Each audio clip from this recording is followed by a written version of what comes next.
UKLO 1 year masters. No IELTS required up to 5 years visa. High visa success rate. అదే భవిష్యత్తులో హైదరాబాద్ అంధకారం కావద్దని చెప్పేసి ప్రభుత్వం యుద్ధ ప్రాతిపదికన చర్యలు తీసుకుంది కాబట్టి హైడ్రా సంస్థ కావచ్చు, రంగనాథ్ గారు కావచ్చు, కాంగ్రెస్ పార్టీ కావచ్చు, రేవంత్ రెడ్డి గారికి మంచి పేరు వచ్చింది, మంచి స్పందన వస్తూ ఉంది, మంచి నిర్ణయం అని చెప్పేసి ప్రజలంతా స్వాగతిస్తూ ఉన్నారు. కాబట్టి హైడ్రా సంస్థ కంటిన్యూగా పనిచేస్తుంది. ఇదేదో 4 రోజుల పాఠం గతంలో కేసీఆర్ గారు చేసినట్టు తాత్కాలికంగా ఏదో అయ్యప్ప సొసైటీని కూలగొట్టి తర్వాత రాజకీయం చేసే ప్రయత్నం కాంగ్రెస్ ప్రభుత్వం చేయడం లేదు. ఇది కంటిన్యూషన్ ప్రాసెస్లో భాగం. స్కూలు కావచ్చు, గవర్నమెంట్ సంబంధించిన సంస్థలు ఉంటే ఏ విధంగా ముందుకు పోవాలా, ఏ విధంగా స్కూళ్ళు కాలేజీలు ఉన్నప్పుడు వారు ఏ టైంలో నోటీసులు ఇచ్చి ఏ విధంగా అక్కడ పిల్లలకు నష్టం జరగకుండా, అదేవిధంగా ప్రకృతికి నష్టం జరగకుండా వేస్ట్ అయినంత కూడా అక్కడి నుంచి తరలించే కార్యక్రమం జరుగుతూ ఉంది.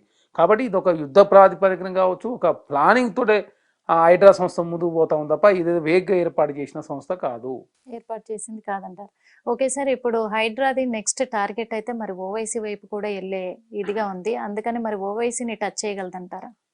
ఓవైసీ ఉన్నా చెప్పిండి ఇవాళ ముఖ్యమంత్రి గారు చాలా స్పష్టంగా, మా కుటుంబంలో ఎవరున్నా, నేనున్నా, మా తమ్ములు ఉన్నా, మా బంధువులు ఉన్నా, మా పార్టీలో ఉన్నటువంటి నాయకులు ఎవరున్నా కూడా హైడ్రా సంస్థ అనేది తన పని తాను చేసుకుంటూ పోతుంది, దీనిలో నా ఇన్వాల్వ్మెంట్ ఏమి ఉండదని చెప్పి. అంటే ఈ క్వశ్చన్ అడగడానికి ఒక కారణం ఉంది సార్, ఎందుకంటే ఇప్పటి వరకు కూడా ఏ పార్టీ అధికారంలో ఉన్నా కానీ ఓవైసీ అనే మాట వచ్చేసరికి వాళ్ళ అంటే అక్కడ వైపు కూడా అడుగు పెట్టలేకపోతున్నారు. ఎందుకు భయపడుతున్నారో తెలియట్లేదు. మరి కాంగ్రెస్ దాన్ని ఛేదిస్తుందంటారా?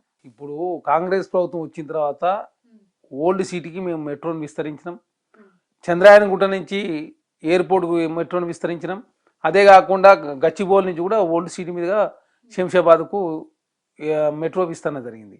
అదే కాకుండా ఓల్డ్ సిటీ మూసి, ప్రధానంగా మూసి అంతా 52 కిలోమీటర్లు ఓల్డ్ సిటీ మీదనే పోతూ ఉంది.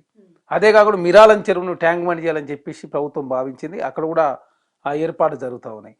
గండిపేట ఎంఎస్ సాగర్ నుంచి కూడా మూసి వాటరు అంటే గోదావరి 2వ విడత వాటర్ కూడా అక్కడి నుంచి వస్తుంది.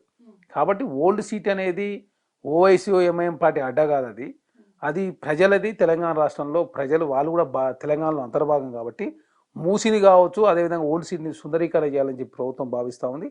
తప్పు ఎవరు చేసినా తన మన అనే భేదం లేదు. ఓవైసా, కాంగ్రెసా, బీజేపీ, బీఆర్ఎస్ఆ, లేకపోతే భారతీయ జనతా పార్టీ, లేకపోతే వేరే పార్టీ, వేరే ఎవరైనా కూడా ఖచ్చితంగా చర్యలు తీసుకునే దానిలో భాగంగా హైడ్రా సంస్థ ముందుకు పోతుంది. హైడ్రా సంస్థకు ఇక్కడ తన మన అనే భేదం ఏం లేదు, ఖచ్చితంగా దాని పని అది చేసుకుంటూ పోతుంది. కాబట్టి తెలంగాణ రాష్ట్రంలో విపరీతమైన స్పందన వస్తూ ఉంది. రంగనాథ్ గారు అంటేనే చాలా నిజాయితీ పరమైన వ్యక్తి, అదే కాకుండా మంచి ఆఫీసర్, మంచి పేరు ప్రతిష్టల వ్యక్తి. కాబట్టి అట్లాంటి సంస్థకు ఇట్లాంటి వ్యక్తిని నియమించడంతో తెలంగాణ రాష్ట్రంలో మంచి రెస్పాన్స్ వస్తూ ఉంది. కాబట్టి దాన్ని కంటిన్యూ చేసే కార్యక్రమం హైదరాబాద్ సుందరీకరణ జరగాల. అదేగా దీని తర్వాత తెలంగాణ మొత్తం కూడా విస్తరించే దిశగా కూడా ప్రభుత్వం ఆలోచిస్తూ ఉంది. ఖచ్చితంగా దానికి కట్టుబడను అని చెప్పేసి ఈరోజు ముఖ్యమంత్రి గారు ప్రకటించారు. కాబట్టి ఖచ్చితంగా తెలంగాణ రాష్ట్రంలో హైడ్రా సంస్థ దేశానికి ఆదర్శంగా నిలవబోతోంది.